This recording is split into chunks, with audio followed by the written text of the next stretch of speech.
Hello friends, आज हम लोग ऑर्गेनिक केमिस्ट्री का सबसे महत्वपूर्ण टॉपिक के बारे में अध्ययन करने वाले हैं। टॉपिक का नाम है हाइड्रोकार्बन, अर्थात हाइड्रोजन और कार्बन से बने यौगिक के बारे में आज उसके सूत्र बनाना और नामकरण करने के बारे में बहुत ही कम समय में जानेंगे। तो आइए देखते हैं। हाइड्रोकार्बन का अर्थ होता है हाइड्रोजन और कार्बन से बने यौगिक। दो टाइप के यौगिक बनाए जाते हैं, एक संतृप्त हाइड्रोकार्बन बनेंगे और एक असंतृप्त हाइड्रोकार्बन बनेंगे। संतृप्त हाइड्रोकार्बन वे कहलाएंगे जो हमारे एल्केन के फॉर्मूले से निकाले जाएंगे। एल्केन का फॉर्मूला होता है CnH2n+2। यहाँ पे कार्बन और हाइड्रोजन से ही यौगिक बनाए जाएंगे, लेकिन इनके बीच का रिलेशन ऐसा होना चाहिए कि कार्बन यदि N है तो हाइड्रोजन इसकी दुगना हो, N का दुगना हो और दुगना से भी दो अधिक हो। ठीक है, जैसे मान लीजिए हम यौगिक बना के देख रहे हैं, लेकिन यौगिक बनाने से पहले आपको इसकी जानकारी होना बहुत जरूरी है। इस लिस्ट में आपको बताया जाएगा कि अगर आप कार्बन की संख्या 1 रख रहे हो तो उसका नाम क्या होगा। नामकरण के लिए ये लिस्ट बहुत ही जरूरी है, इसको पहले आप लोग अच्छे से याद कर लेना। आइए सूत्र बनाते हैं। सबसे पहले हम क्या करेंगे, जो कार्बन की संख्या है 1 रखते हैं। कार्बन की संख्या हम 1 से 10 तक रखकर देखेंगे, उनका नामकरण करेंगे। यदि कार्बन की संख्या हम 1 रख रहे हैं, 1 को दिखाना जरूरी नहीं होता है, अगर 1 रख रहे हैं तो H कितना होना चाहिए, तो H कितना होना चाहिए, जस्ट इससे दुगना से 2 अधिक होना चाहिए। इसका दुगना 2 और दुगना से 2 अधिक मतलब कि 4। तो हमारा पहला यौगिक जो है, पहला सूत्र बनकर तैयार हो गया है। उसके बाद अगर हम कार्बन की मात्रा 2 रख रहे हैं तो H कितना होना चाहिए, H इसके जस्ट दुगना, दुगना यानी कि 4 और 4 से भी 2 अधिक, दुगना से 2 अधिक है ना, दुगना से 2 अधिक हमें करना है। दुगना 4, 4 से 2 अधिक यानी कि 6। इस प्रकार से हम और भी सूत्र ज्ञात कर सकते हैं। दुगना से 2 अधिक यानी कि 8। चलिए अब इनका हम नामकरण देखते हैं कि कैसे इनका नामकरण किया जा सकता है। सूत्र बनाना आप लोग जान गए, अब नामकरण देखते हैं। नामकरण के लिए ये लिस्ट जैसे कि बताया बहुत जरूरी होता है। तो सबसे पहले ये आपको देखना पड़ेगा कि कार्बन की इसमें संख्या कितनी है। कार्बन की संख्या 1 है, तो कार्बन की संख्या 1 है तो क्या इंडिकेट कर रहा है कि आपको नामकरण पहले मेथ से शुरू करना पड़ेगा। तो हमने भी नामकरण पहले मेथ के लिए शुरू कर दिया, यानी कि मेथ लगा दिया। और ये चूंकि ये आपने फॉर्मूला एल्केन के सूत्र से निकाला है, दुगना से 2 अधिक कर, तो आपको लास्ट में एल्केन का जो N आ रहा है वो अनुलग्न लगाना पड़ेगा, यानी कि मेथ कार्बन के लिए, और आपने दुगना से 2 अधिक किया है तो एल्केन के लिए N आपको ऐड करना पड़ेगा।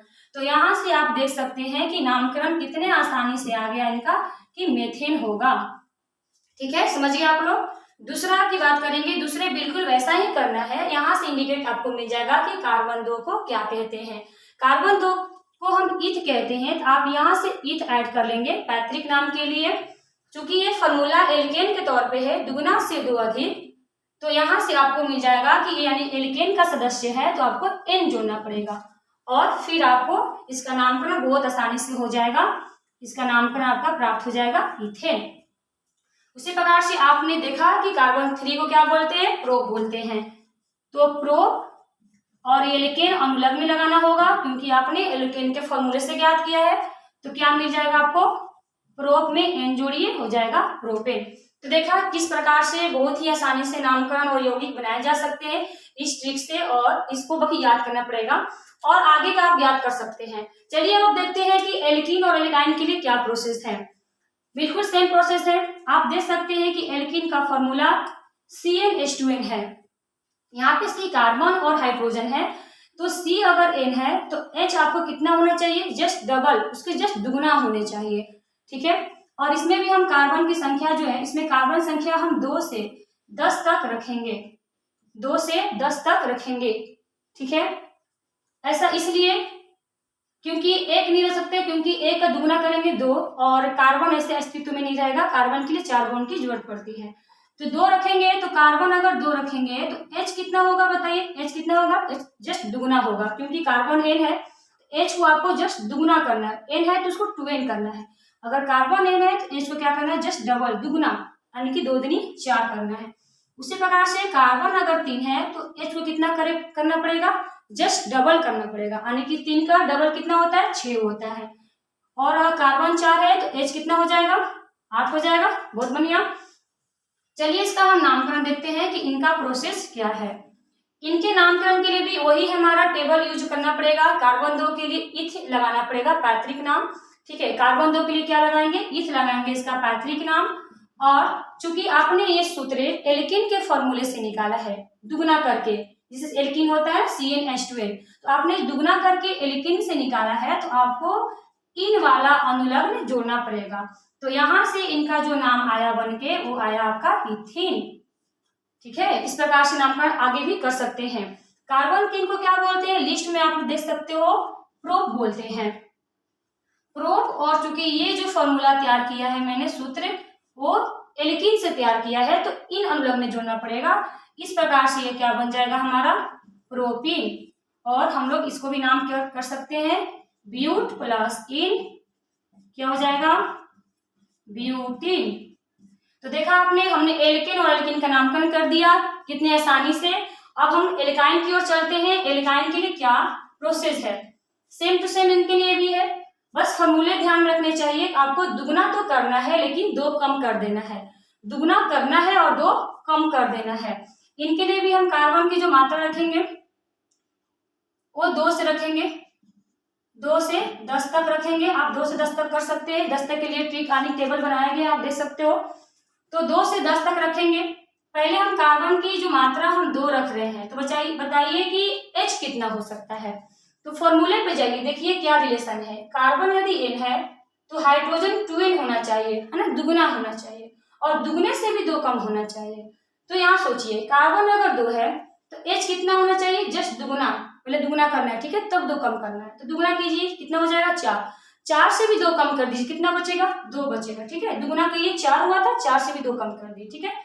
उसी प्रकार से कार्बन 3 रखेंगे, इसका दुगना कितना हो जाएगा, 6 हो जाएगा, ओके।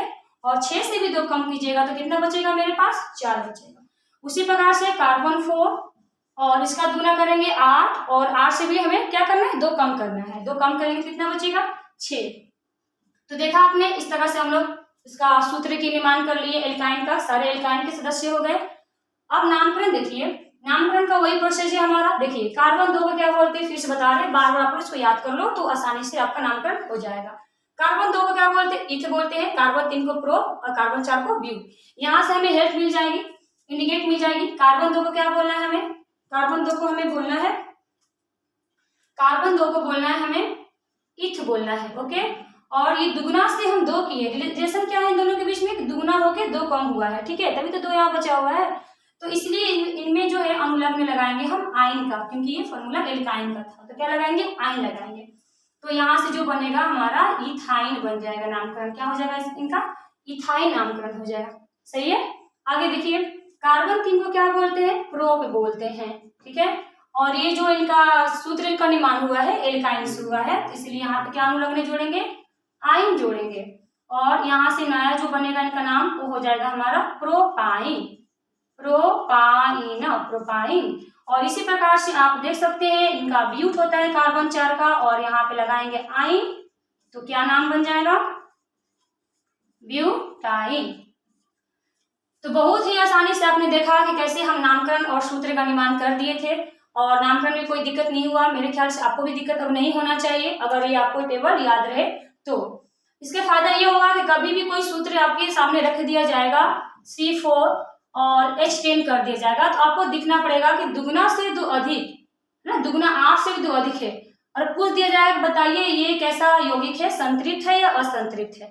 तो आप यहाँ देख सकते हो कि दुगना से 2 अधिक है, यानी ये संतृप्त की लिस्ट में जाएगा, क्योंकि ये एल्केन पे है, और एल्केन क्या होता है, संतृप्त होता है। अगर आपके पास ये फॉर्मूला आ गया C5H8, तो आप इसको संबंध देखिएगा कि इसका रिलेशन कैसा है कार्बन और H के बीच। ये 5 और ये दुगना कितना होता है, 10 होना चाहिए था ना, लेकिन 10 से भी 2 कम है, मतलब ये एल्काइन का केस है, यानी कि इसका नाम हो जाएगा पेंट प्लस आयन, पेंटाइन।